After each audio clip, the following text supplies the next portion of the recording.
할렐루야. 먼저 여러분 앞에 하나님의 귀한 말씀을 전할 수 있는 기회를 주신 하나님께 감사와 영광을 올려드립니다. 오늘 우리는 말 그대로 오늘날 균열의 시대를 살아가고 있습니다. 지금 세계는 지정학적인 갈등과 전쟁, 그리고 경제적인 불균형, 그리고 기후의 재난과 정치적인 그러한 양극화로 인해서 흔들리고 있습니다. 그리고 그 충격은 사회의 모든 영역에 걸쳐서 아주 깊은 균열을 낳고 있습니다. 2026년 현재 유럽에서는 러시아와 우크라이나 전쟁이 장기화되고 있고, 중동 지역에서는 여전히 폭력과 보복의 악순환 속에서 헤어나오지 못하고 있습니다. 또 미국과 중국의 패권 전쟁은 단순히 무역 전쟁을 뛰어넘어서 글로벌 공급망과 국제 질서의 자체를 재편하고 있는 형편이고, 한반도 역시도 긴장과 대립의 구도 아래 놓여져 있습니다. 문제는 이러한 외적인 그런 갈등과 정쟁에만 있는 것은 아닙니다. 대한민국 사회 내부를 들여다보게 되면 공동체의 기반이 서서히 무너지고 있습니다. 세대 간의 대화는 단절되고 있고, 정치적 이념과 신념의 다름이 서로에게 적대감으로 다가가게 됩니다.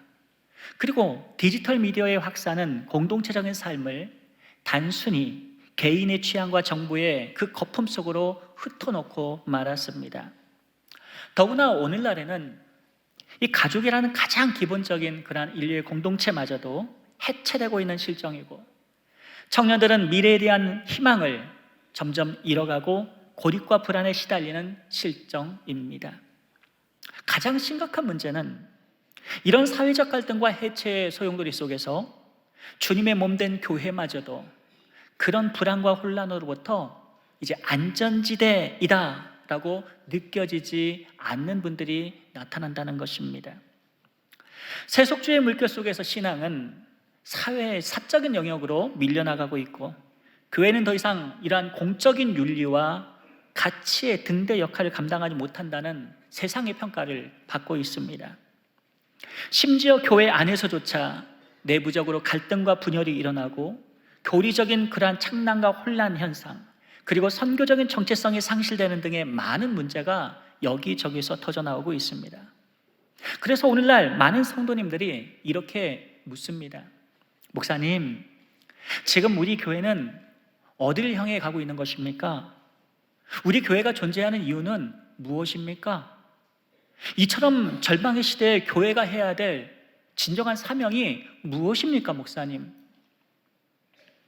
이처럼 복잡하고 무너진 세상 속에서 우리는 교회가 과연 어떤 방향으로 나아가야 할 것인지 질문하고, 그 절박한 질문 앞에서 하나님의 말씀을 통해 그 해답을 찾아야 할 것입니다. 놀랍게도 이 질문에 대한 해답은 성경의 아주 오래된 이야기, 오늘 우리가 함께 읽은 창세기 12장에 등장하는 한 사람, 아브라함의 부르심과 하나님의 그 언약 속에서 발견됩니다. 하나님께서 아브라함에게 너는 너의 고향과 친척과 내 아비 집을 떠나 내가 내게 지시할 땅으로 가라 라고 말씀하신 그 말씀은 단순히 한 인물 아브라함에 대한 인생 여정을 나타낸 것은 아닙니다. 그것은 하나님께서 이 악한 세상 가운데에서 이 무너진 질서를 회복하시고자 하나님의 복을, 그 언약을 통해서 확증함과 동시에 인류의 구원을 위해서 바로 선교적 사역을 시작하신 아주 영화로운 그러한 구원 사건이다라고 성경은 말씀합니다. 신학적으로 이것을 우리는 God's redemptive mission, 바로 하나님의 구속적인 선교다 이렇게 말합니다. 때문에 이 아브라함의 언약은 고대에 어떻게 이스라엘이 태동하게 되었는가를 보여주는 그러한 본문으로만 해석해서는 아니 됩니다. 이 언약은 타락 속에서도 온 세상의 회복과 구속을 향하신 바로 하나님의 선교적 열정이 묻어나는 그런 하나님의 구원 은혜가 넘쳐나는 본문이고, 그리고 하나님의 사랑이 확증되는 선교적 언약의 사건의 말씀이기 때문입니다. 감사하게도 아브라함의 언약은 지금까지도 여전히 파기되지 않고, 우리 교회가 바로 이 지속되는 하나님의 구원사의 놀라운 언약을 여전히 우리에게 계승된 영속성을 우리가 받았습니다.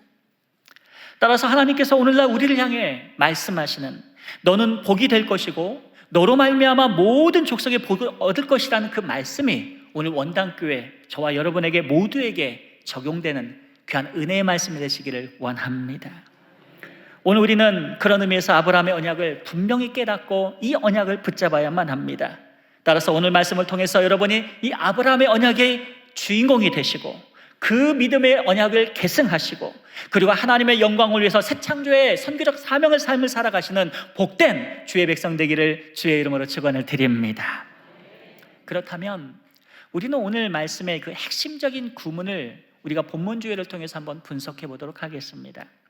먼저 2절을 보게 되면 히브리어로 웨헤이에 브라카라고 되어 있습니다. 너는 복이 될지다 이렇게 약속하셨습니다. 이 구문은 아브라함이 단순히 수동적인 수혜자가 아니라 바로 블레싱 채널, 블레싱 에이전트, 바로 능동적인 어떤 그런 복의 통로가 될 것이라는 그 신앙적 전체성을 우리에게 안겨주는 말씀입니다. 우리 3절 말씀 같이 한번 읽어보겠습니다.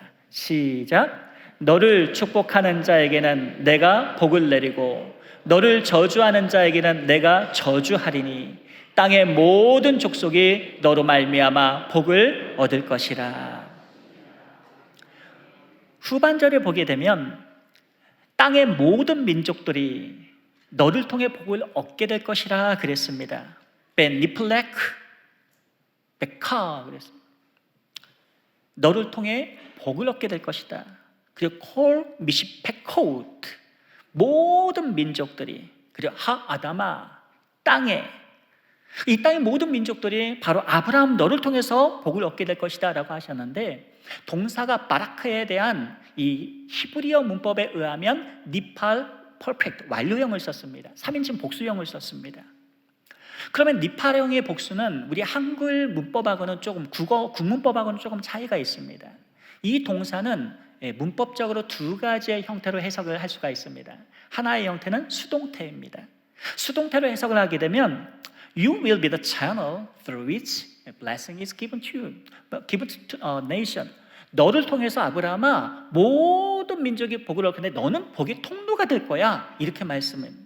네가 복의 통로가 될 거라는 것에 강조점을 둔 것이 수동태 해석입니다.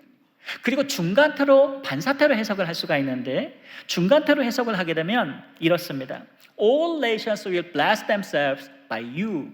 아브라함아 모든 민족들이 너를 보고 스스로 복을 하나님께 구하게 될 거야. 너처럼 되고 싶어서 너처럼 하나님의 복을 받고 싶어서 복을 위해 그렇게 빌게 될 거야. 이런 두 가지의 약속을 이 말씀 가운데 하나님께서 주셨습니다. 따라서 이런 니팔형의 이중적 성격은 단순히 우리가 이 구문을 축복의 수혜자와 그러한 공급자 형태로만 해석할 수는 없습니다. 오히려 아브라함에게 임하신 이 하나님의 blessing, 이 복은 그 복이 아브라함을 거쳐서 모든 열방과 땅끝까지 확장이 되고 그 복을 받은 자들은 자발적으로 하나님을 예배하는 복을 재생산하는 그런 확산적인 어떤 성기적 성격을 지니고 있는 본문이 바로 이 구절이라는 것입니다. 그래서 크리스토퍼 라이트는 The Mission of God이라는 그런 그의 책에서 이 본문을 이렇게 해석을 했습니다. 이 축복은 단순히 아브라함으로 인해 혜택을 입은 것이 아닙니다. 도리어 이 blessing, 이 복은 아브라함을 통해서 다른 민족들도 아브라함처럼 동일한 복이 임하기를 바라는 것이고 그 복을 구하게 되는 보다 확장된 선교적 움직임을 암시하고 있습니다. 이렇게 말했습니다. 때문에 이 아브라함과 그의 후손은 축복을 받는 정착지나 종착지로 우리가 해석을 할 수는 없습니다. 이 구절은 하나님의 백성이 다른 민족들로 하여금 하나님의 복을 받도록 돕는 자들이 되어야 한다는 것을 담고 있습니다. 사랑하는 여러분, 교회는요 이러한 선교적 목적을 위해서 하나님께서 여러분을 창세전부터 택하셨고 때가 돼서 여러분을 부르셨고 여러분의 택정하심에 따라 우리가 복음에 반응해서 주님의 백성으로 부름받게 된 줄을 믿습니다. 아브라함의 언약은요 단순히 민족적 번영을 위해서 주신 그 복이 아니라 이 언약은 바로 세상의 빛이 되고 세상 열방 전체의 바로 회복과 하나님께로 회심을 전제로 한 구속적 언약의 말씀인 것입니다. 흥미로운 사실은 사도 바울이 이 본문을 갈라디아서 3장 8절과 9절에서 구속사적으로 인용하면서 해석을 했습니다. 그대로 인용을 했어요. 바울은 갈라디아서 3장 8절에서 이렇게 선언합니다. 또 하나님이 이방을 믿음으로 말미암아 의로 정하실 것을 성경이 미리 알고 먼저 아브라함에게 복음을 전하되 모든 이방인이 너로 말미암아 복을 받으리라 하였느니라. 두 가지 특징이 보이죠? 성경이 미리 알았다고 그렇습니다. 하나님의 구원 작전 가운데 하나님이 먼 미래를 내다보시고 성경이 미리 알고, 두 번째 전제는 분명히 이 창세기 12장에선 아브라함에게 blessing, 복을 주었다고 하나님 말씀하셨는데 사도 바울은 이 본문을 그대로 인용을 하면서 blessing이 아닌 euangeliomai, 복음이라고 이야기를 했던 것입니다. 한마디로 사도 바울은 창세기 12장을 유대인의 민족적 기원으로 본 것이 아니라 바로 복음의 시원이자 복음이 출발하는 그러한 시점으로 구속사적으로 해석한 것입니다. 바울은 하나님께서 아브라함을 통해서 이 열방을 구원하실 계획이 신약 시대에 갑자기 예수님이 오시고 급조해서 생성된 것이 아니라고 강변합니다. 그는 하나님의 구속사를 설명하면서 예수님이 오신 이유를 아십니까? 하나님의 언약으로 말미암아 하나님께서 약속하신 그 언약 때문에 오신 것이고, 그 언약대로 예수 그리스도의 복음이 증거될 때마다 하나님이 죄인을 구원하시는 놀라운 구원 역사가 일어나는 것입니다. 이렇게 말하고 있는 것입니다. 그래서 사도 바울은 이 blessing을, 복을 단순하게 세속적인 그런 복이 아니라 euangeliomai, 복음이다 라고 해석을 했습니다. 갈라디아서 3장 8절을 좀 더 자세하게 들여다보게 되면 신학적 결론이 나오는데, 먼저 9절을 보게 되면 구원은 민족적 출신이 아니라 믿음으로 말미암는다는 이신칭의가 그래서 나옵니다. 구원이 사람이 하나님을 잘 믿어서 받은 것이 아니라 하나님이 택정하시고 하나님이 사랑하셔서 하나님의 은혜를 주셔서 그 은혜로 말미암아 우리에게 믿음이 생겨서 구원받은 것이 구원이다 라고 말한 것입니다. 잘 생각해보면 딱 맞는 말씀입니다. 언제 사도 바울이 자기가 하나님 믿겠다고, 예수 믿겠다고 했습니까? 그런 적 없습니다. 예수 믿는 사람 핍박하러 다녔습니다. 언제 아브라함이 하나님 믿겠다고 했습니까? 그는 갈대아 우르에서 우상 단지 만드는 집안에서 잘 먹고 잘 살던 집안이었습니다. 하나님을 믿을 이유가 전혀 없었습니다. 하나님이 그를 택정하셨고 하나님이 그를 사랑하셨고 하나님이 그를 찾으셔서 부르셨기 때문에 그 부르심에 아멘 응답한 것이 믿음으로 여겨지게 된 것입니다.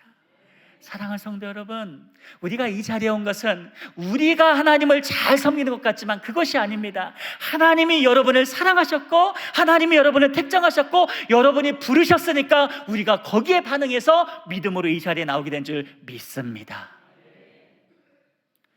7절에 보면요, 아브라함의 자손은 육체적인 그런 후손이 아니라 믿음의 후손이다라고 말합니다. 기독론의 신학인 것이죠. 따라서 하나님의 선교는 처음부터 모든 민족과 족속이 복음을 전파되는 바로 복음전도 목적이었다는 것을 성경은 증거하고 있습니다. 자, 그렇다면 이 본문에 대한 문법적, 이 문맥적 구조를 한번 더 깊이 들여다보도록 하겠습니다.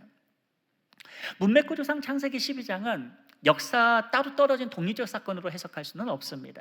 역사는 뭐든지 연결되어 있습니다. 창세기 1장부터 11장을 보게 되면 온 인류의 역사 어떻습니까? 인간은 답이 없다라는 것이 창세기 1장부터 11장의 말씀입니다. 선악과를 따먹지 말라고 하니까 선과학을 알게 하는 땅을 하나님과처럼 눈이 밝아지고 싶어서 하나님처럼 되고 싶어서 따먹습니다. 창세기 6장에 보게 되면 얼마나 죄가 간영하든지 다 하나님처럼 자기들이 살고 싶으니까 그 교만이 땅을 쳐서 죄가 간영해서 하나님께서 물로 심판을 하실 수밖에 없었습니다. 창세기 11장에 보니까 이 바벨탑 사건이 나타나는데 12장 바로 전장이죠. 예, 하나님처럼 교만해져서 하나님같이 되려 하는 그 교만함 때문에 하나님의 주권에 도전하는 사건이 일어나게 됩니다. 안타깝게도 그 결과는 인류의 분열과 흩어짐으로 나타납니다. 언어가 혼잡하게 되고 서로 갈등과 쟁점이 나타나게 됩니다. 그런데 하나님의 심판의 결과는 단순히 지리적으로 사람을 흩어놓은 데만 있는 것이 아니었습니다. 엄밀히 말하면 인류는 더 이상 하나님의 복을 이전처럼 누릴 수 없는 존재, 타락해서 저주 아래 놓인 존재라는 것을 1장부터 11장까지는 단 3번에 대한 역사적 사건을 통해서 분명하게 제시하신 것입니다. 더 이상 인류는 하나님의 은혜 관계에 놓여질 수가 없게 되었고 그 결과 인간의 공동체와 조직마저도 갈등과 해체가 되는 파괴와 해체의 역사, 인간의 모습만 보면, 인류의 역사만 보게 되면 도대체 인간에겐 소망이 없다라고 말하는 것이 창세기 1장부터 11장의 역사의 내용입니다. 그런데 사랑하는 성도 여러분, 우리 하나님께서는 은혜의 하나님이십니다. 구원의 하나님이십니다. 사랑의 하나님이십니다. 창세기 3장에서 선악과를 따먹어서 당연히 저주 아래 있는 그 아담과 하와에게 하나님이 찾아가십니다. 아담과 하와는 동산나무의 숲에서 숨어 하나님을 피해 도망다니는데 하나님은 끝까지 따라가서 그들을 불러내셔서 아담 언약을 맺으십니다. 물로서 심판하신 다음에 그대로 내버려 두지 아니하십니다. 하나님께서 택한 백성 노아를 통하여서 다시 한번 노아의 언약을 하나님께서 맺어주십니다. 바벨탑 사건을 통해서 도대체 답이 없는 인생들에게 찾아오셔서 아브라함을 찾으셔서 그의 택한 백성에게 오늘 아브라함의 언약을 하나님께서 주시면서 너는 복의 통로가 될 것이다, 은혜의 말씀을 주십니다. 사랑하는 성도 여러분, 오늘 여러분 잘 오셨습니다. 여러분, 오늘 주님 앞에 이 자리에 나오시게 한 것은 바로 여러분의 의지 같지만 하나님의 은혜가 우선이었음을 고백합니다. 하나님이 여러분을 사랑하십니다. 우리를 불러주셨습니다. 그리고 이 예배를 기뻐 받으십니다.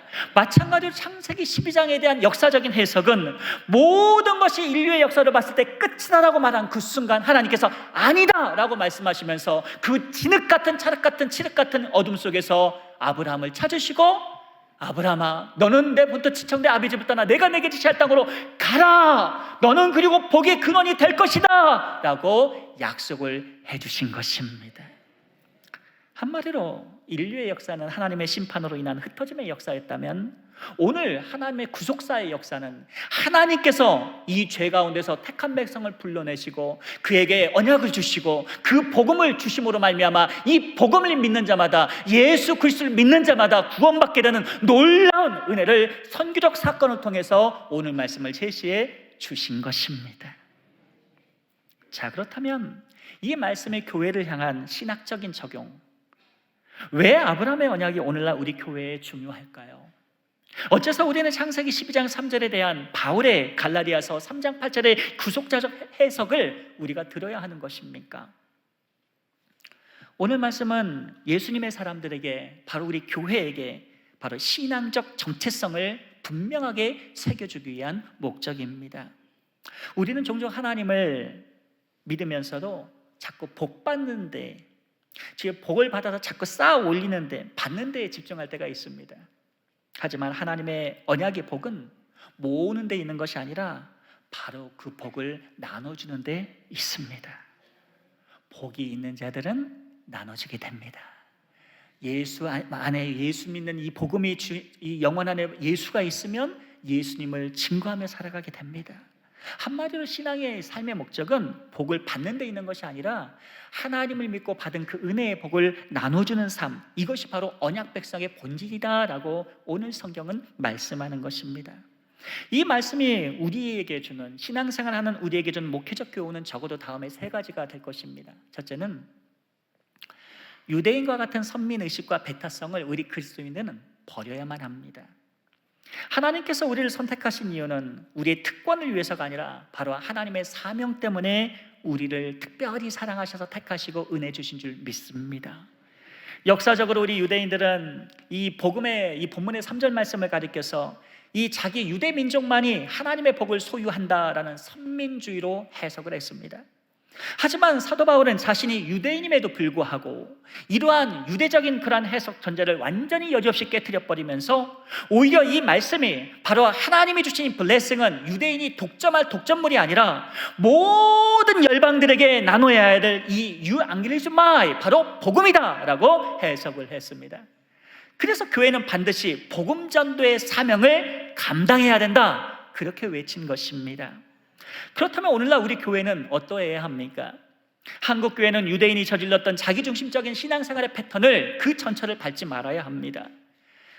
유대인들은 선민의식 때문에, 특권주의 때문에 남과 나를 계속 금을 긋습니다. 분리를 시키는 거죠. 바벨탑 사건에 대한 인간에 대한 죄로 얼룩진 그러한, 내가 너보다 좀 낫지 않겠느냐, 내가 당신보다 좀 더 신앙생활 잘하지 않겠느냐, 세상 사람들을 봐서는 그들이 복음이 필요한 자로 보는 것이 아니라, 궁일한 마음으로 보는 것이 아니라, 나는 하나님의 백성이고 너희는 버려진 백성이다, 이런 눈으로 본다라는 것입니다. 그렇지가 않습니다. 이 세상에 하나님을 모르는, 아직 교회 안에 들어오지 않은 많은 백성이 있지만 그들 가운데 주의 택한 백성이 있음을 우리는 믿어야만 합니다. 저들은 복음이 필요한 자들입니다. 할렐루야. 그러므로 유대인의 눈으로 이 세상을 바라보는 것이 아니라 오늘 하나님이 주신 바로 복음의 눈으로, 바로 하나님의 언약적인 블레싱의 눈으로 이 세상을 바라보긴다면, 저 교회 바깥에 있는 사람들은 우리가 정죄하고 판단할 대상이 아니라 복음을 전하면서 우리가 섬기고 그들에게 예수의 사랑을, 하나님의 사랑을 널리 증거해야 될 그러한 하나님의 백성이 숨어있는 그러한 대상으로 바라보아야 한다는 것입니다. 그래서 교회는 연합해야만 합니다. 여러분이 얼마나 주 안에서 소중한 존재 모릅니다. 나와 내가 달라도 우린 그리스도 안에서 하나입니다. 뭉쳐야 됩니다. 사랑해야 됩니다. 함께 기도하고 하나님의 일을 함께 해야만 합니다. 이것이 교회라고 바울은 이야기합니다. 만약 우리가 하나님의 복을 받았으면서도 이웃과 열방을 통해서 그 복음을 나누지 않는다면, 아브라함의 복을 잘못 이해했던 그러한 유대인의 그러한 해석을 우리는 따라갈 수밖에 없습니다. 월터 카이저는 이렇게 말합니다. 창세기 12장 3절은 구약 전체에서 선교의 중심축이고, 하나님의 마음은 언제나 이스라엘을 통해 모든 족속에게 복을 주시는 데 있습니다. 이렇게 이 아브라함의 언약은 명시적으로 선교적 성격을 분명하게 띠고 있습니다. 구약시대의 아브라함의 언약은 신약시대로 이어졌고, 그 신약시대의 그러한 복음의 역사는 바로 지금 여러분, 주님의 몸된 교회인 이 원당교회, 바로 여러분이 아브라함의 언약을 계승하는 후손이고 믿음의 백성이라는 것입니다. 이 사실이 분명하다면 하나님께서 교회를 택하시고 부르시고 구원의 은혜를 베푸시고 성령의 역사 가운데 함께 하신 그 이유가 무엇이겠습니까? 우리가 하나님의 그 은혜로 구원받고 하나님의 사랑을 받는 그 이유가 무엇이겠습니까? 네, 그것은 바로 아브라함의 언약에 명시된 대로 하나님의 택한 백성, 부르심을 받은 백성들이 하나님을 예배하고 선교적 사명을 위해서, 그것을 계승하기 위해서 우리를 불러주신 줄 믿습니다. 둘째로, 교회는 기복적이면서 이 사모님적인 그런 신앙의 유혹을 벗어나야 합니다. 오늘날 한국교회 내 사모님적인 기복신앙이 아주 널리 퍼져 있습니다. 즉, 하나님은 나를 잘되게 해주시는 존재이고 신앙생활의 최종 목적은 복받는 삶이다, 이런 인식이 이 보편적으로 깔려있는 그러한 사람들이 있습니다. 사람이 복 받는다는데 싫어할 사람이 누가 있겠습니까? 얼마나 복을 받고 싶으면 지금 이 근 10년 동안에 무당이 이 10만 명 이상이 이렇게 늘어났다고요. 잘 먹고 잘 살고 싶은 거예요. 아주 지금은 영적으로 어지러운 시대에 지금 우리가 살고 있습니다. 근데 문제는 그러한 기복신앙이 교회 안에까지 흡수되었다는 것입니다. 사람이 기복신앙을 갖게 된 그 주요 원인이 무엇이겠습니까?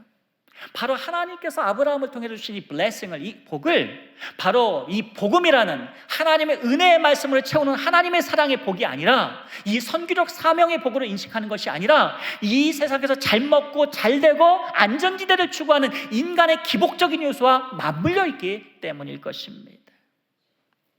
그러나 사도 바울은 창세기 12장의 이 복의 종착지로, 마지막 예수 믿고 내가 예수 믿었더니 잘 살게 되었다라는 그런 데스티네이션으로, 복의 도착지로 증거하지 않았습니다. 그렇지가 않습니다. You will be the channel. 너는 복의 종착지가 아니라 복의 통로가 될 것이다. 그리고 through which, 바로 너를 통해서 바로 그 blessing is given to all nations, 모든 민족들이 하나님의 복음을 받게 될 것이다. 그렇게 증거했습니다. 사도 바울의 음성을 한번 들어보십시오. 여러분, 아브라함이 약속받은 이 복음의 핵심은 소유가 아닙니다. 이 세상에서 잘 먹고 잘 살기 위해선 그런 복을 쌓아두고 모아두는 목적이 아닙니다. 바로 먼 미래에 하나님께서 성경이 미리 알았듯 바로 예수 믿고 이 복음을 땅끝까지 증거하게 되면 하나님의 구속 역사가 나타날 것인데, 이 복음을 통해서 하나님의 택한 백성을 하나님이 구원해내실 것입니다. 여러분, 교회는 바로 이 목적을 위해서 부름을 받았고 하나님의 사랑을 받아 구원받게 될 것입니다. 할렐루야! 이렇게 외치고 있는 것입니다. 그러니까 나는 복받기 위해서 교회에 다닌다는 이 신앙적 패러다임, 얼마나 무색하게 되는지, 복음 앞에서 이런 기복신앙은 완전히 무너지게 되는 것입니다. 우리는 복의 종착지, 내가 복받아서 잘 살려고 신앙생활 하는 것이 아니라 이미 복은 다 받으셨습니다. 사랑하는 성도 여러분, 예수 믿고 구원받은 순간 여러분 구원은 모든 복은 다 받으셨습니다. 우리는 죽어도 부활하게 됩니다. 할렐루야. 영원토록 그리스도와 하나님과 함께 살게 됩니다. 할렐루야. 모든 복을 다 받으신 여러분이 땅끝까지 예수 복음 증거해서 그 선교적 복을 나눠주기 위해서 우리가 교회로 세움을 받게 된 것입니다. 셋째로, 교회는 선교적 정체성을 그래서 분명히 해야만 합니다. 아브라함 언약에서 교회는 복의 정착지나 종착지가 아니라 바로 블레싱 채널, 복의 통로이고 복의 흐름이라고 하는 것을 우리는 확인했습니다. 거듭 말씀드리지만 교회는 단순히 복받는 공동체가 아닙니다. 교회는 하나님의 복을 열방으로 흘려보내는 복의 유통망, conduit, 바로 복음의 이 blessing agent, 그런 복음의 어떤 기사 역할을 감당합니다. 그런 점에서 창세기 12장 3절과 갈라디아서 3장 8절은 하나님의 백성이 복의 흐름이라는 그러한 사실을 신구약 전체를 통해서 증언하고 있습니다. 그렇다면 교회가 복음의 이 복의 통로라는 사실이 왜 우리에게 중요할까요? 어째서 교회는 복의 종착지가 되어서는 아니 될까요? 예수 믿고 복 받아서 잘 먹고 잘 살면 안 되는 걸까요? 그런 의미가 아닙니다. 신학적으로 이 리팔형의 이 리플렉 마라크의 이 리팔 퍼펙트, 이 복음의 흐름으로 해석되는 가장 큰 이유는 교리적으로 봤을 때 기독론적 구원론에 있어서 하나님의 구속과 직결되는 아주 중요한 이슈이기 때문입니다. 만약 내가 복의 정착지나 종착지가 된다면 교회는 굳이 복음을 증거할 필요가 없게 될 것입니다. 예수 믿고 구원 받았는데 무슨 복음을 전할 필요가 있겠습니까? 이미 복을 받았는데. 그런 점에서 이 아브라함의 언약이 우리의 신앙생활에 중요한 이유는 다음과 같습니다. 첫째는, 만약 누군가 하나님의 복을 받아서 잘 먹고 잘 살게 되었다고 가정한다면 그는 지금도 고통받고 있는 다른 믿음의 형제, 그 형제에 대해서 별로 신경 쓰지 않습니다. 어쩌면 고통받는 형제 자매를 보면서 당신 아직 신앙 수련이 덜 되었군요, 당신은 아직 복을 못 받은 인생이군요, 이런 망측한 생각을 할 수밖에 없다라는 것입니다. 그렇다면 하나님의 전적인 은혜는 망각하게 되고 자기 자랑만 남게 되는, 자기 행위와 공로를 내세우는 자기 신화적인 그러한 불순한 신앙만 남게 될 것입니다. 로마서 1장에서 이러한 자들을 사도 바울이 뭐라고 불렀습니까? 그들은 우상 숭배자니라. 썩어지지 아니하는 하나님의 영광을 썩어질 금수와 버러지 형상으로 바꾼 이들이 바로 유대인의 신앙이다라고 명시합니다. 둘째는, 그렇게 되면 그는 당연히 유대인들처럼 자기 공로적 신앙을 전제로 하기 때문에 타인을 향해서 아주 배타적인 삶을 살아갈 수밖에 없습니다. 이런 삶의 양태는 예수 그리스도의 복음을 굳이 다른 사람에게 증거할 특별한 이유를 갖지 못합니다. 더 큰 문제는 하나님의 구원조차도 하나님의 전적인 은혜로 인정하지 않고 자신의 공로주의적인 신앙을 바탕으로 하기 때문에 다른 사람들을 섬기거나 사랑으로 실천하는, 존중하는 삶을 살지 못하게 된다는 데 문제가 있습니다. 구원도 행위와 공로를 우선하는 율법주의에 빠지게 되고 삶의 모습도 하나님의 사랑을 전혀 찾아볼 수 없는 아주 배타적이고 이기적인, 자기 우월적인 타종교의 비기독교적인 신앙관을 갖게 됩니다. 때문에 바울은 아브라함의 복은 세속적인 복이 아니라 바로 유앙겔리조마이, 복음이다 라고 구속사적으로 분명하게 해석을 하며 전했던 것입니다. 셋째는, 유대인처럼 선민의식의 삶 속에서 인간은 바로 복음을 배척하는 인생을 살 수밖에 없다라는 것입니다. 배타적인 선민의식은 이 세상에서 고통과 슬픔, 갈등이 존재하는 것, 즉 복음이 필요한 그런 영혼들에게 하나님의 사랑을 전할 필요를 느끼지 못하게 됩니다. 그들은 오히려 복받은 사람들끼리 잘 모여 살려고 하는 세속적인 삶을 지향하게 됩니다. 세속적인 권력을 쫓게 되고 세상을 주인 삼아서 인생을 살아가게 됩니다. 한마디로 그들은 세상의 부와 명예와 복을 누리는 탐욕적 인생을 플라이넥시아라는 탐욕에 젖어 살아가는 그러한 인생을 발버둥치게 됩니다. 그래서 이런 신앙은 하나님보다 세상의 권력자들과 세상을 주인으로 삼고 살아가게 됩니다. 비록 그들은 그리스도인이라는 그러한 옷을 입을 수는 있을지 모르겠지만 정작 그들의 영혼 내면 깊은 곳에서는 하나님이 주인이 아니라 이 세상의 주인을 삼고 살아가는 가련하고 비통한 인생이 되는 것입니다. 만약 이렇게 하나님의 복을 세속적으로 바꿔서 인생을 살아가는 사람들이 늘어나게 된다면 이 세상 어떻게 될까요? 더 큰 차별과 갈등과 정쟁과 지금처럼 전쟁이 계속 늘어나게 될 것입니다. 아시겠지만 예수의 영을 받은 사람들은 하나님의 마음으로 주님의 눈으로 세상을 보게 됩니다. 복음이 필요한 사람들, 주의 사랑이 필요한 사람들, 주님, 제가 주의 은혜가 필요한 것처럼 저들에게도 주의 은혜가 필요하고 주의 구원이 필요합니다. 그래서 복음을 전하게 되는 것입니다. 지금 알다시피 세상은 슬픔과 고통과 박해와 핍박, 그리고 차별과 질병과 전쟁과 지독한 불의가 이 세상에서 그 수위를 점점 넓혀가고 있습니다. 세상은 사랑이 차갑게 식어가고 사람들은 이기적이 되어가며 정직과 공의를 우습게 여기는 자들이 누룩처럼 퍼져가고 있는 세대입니다. 그렇다면 지금 이 세상은 그만큼 더 주의 복음을 간절히 원하고 있는 것 아니겠습니까? 세계 기독교 역사를 보게 되면 예수님의 사람들은 복음이 필요한 자들이 있으면 그가 어디든지 이 복음이 필요한 자를 향해서 나아갔습니다. 아무리 그곳이 처절하고 소돔과 고모라 같은 지역이라 할지라도 아랑곳하지 않고 주 예수 그리스도의 복음을 들고 찾아갔습니다.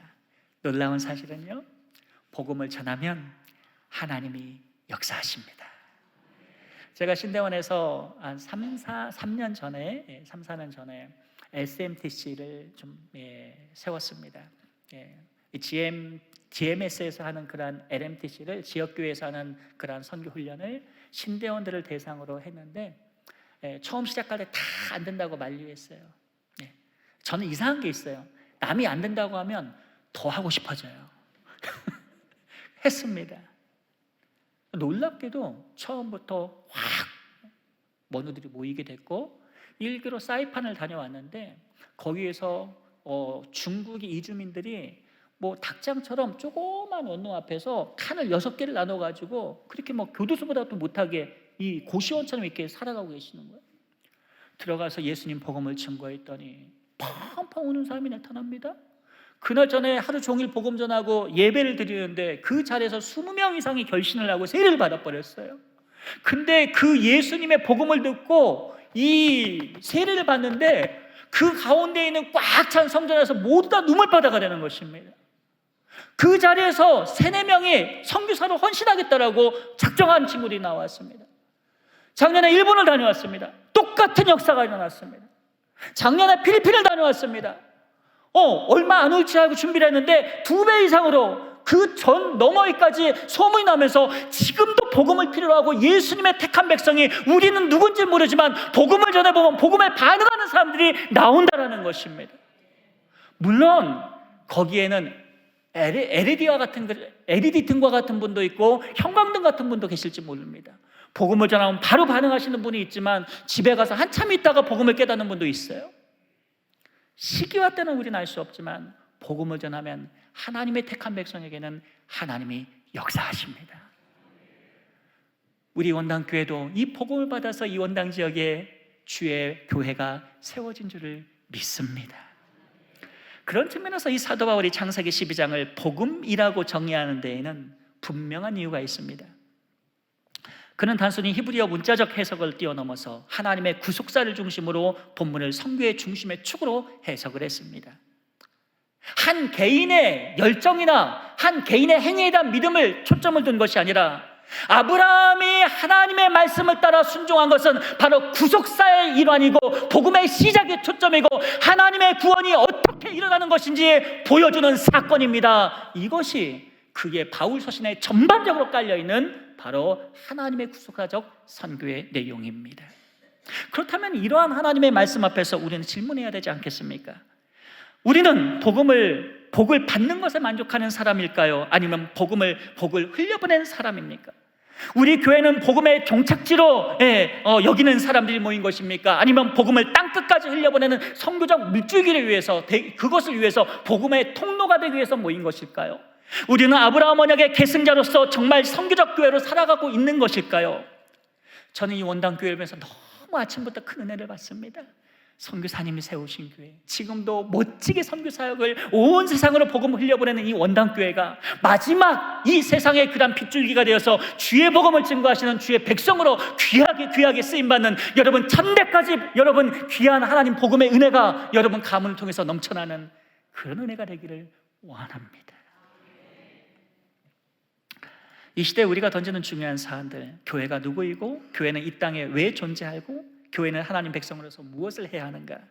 이 질문은 바로 오늘 말씀인 바로 하나님의 언약, 하나님이 선교의 주체자가 되시고 하나님께서 아브라함을 불러내시고 하나님께서 아브라함에게 언약의 복을 주심으로 말미암아 그 복음이 땅끝까지 증거되게 하리라는 이 언약적 선언, 구속자적인 해석이 오늘 우리가 2026년을 살아가는 우리의 신앙의 원동력이 되고 신앙의 정체성이 되어서 우리의 사명이 되는 귀한 은혜가 있어야 될 줄을 믿습니다. 사랑하는 성도 여러분, 오늘 말씀을 듣고 저와 여러분이 아브라함의 후손으로서 뜻있는 인생을 살아보시지 않겠습니까? 우리는 아브라함의 언약대로 복음의 이 복의 후손입니다. 여러분이 바로 블레싱 채널, 복의 통로입니다. 여러분은 그리스도인으로서 하나님의 사랑을 끝까지 세상에 증거할 공동체이고 기복신앙이 아니라 하나님의 주권을 드러나며 하나님의 이 말씀 언약에 따라 복음을 증거하는 공동체이며 그 복음을 땅끝까지 증거하면서 하나님의 구속사에 참여하는 하나님의 주의 몸된 교회인 교회로서 사명을 감당해야 하실 것입니다. 놀라운 사실은 여러분이 귀한 사역을 감당하실 때 하나님이 언약을 주신 하나님께서 역사하실 것입니다.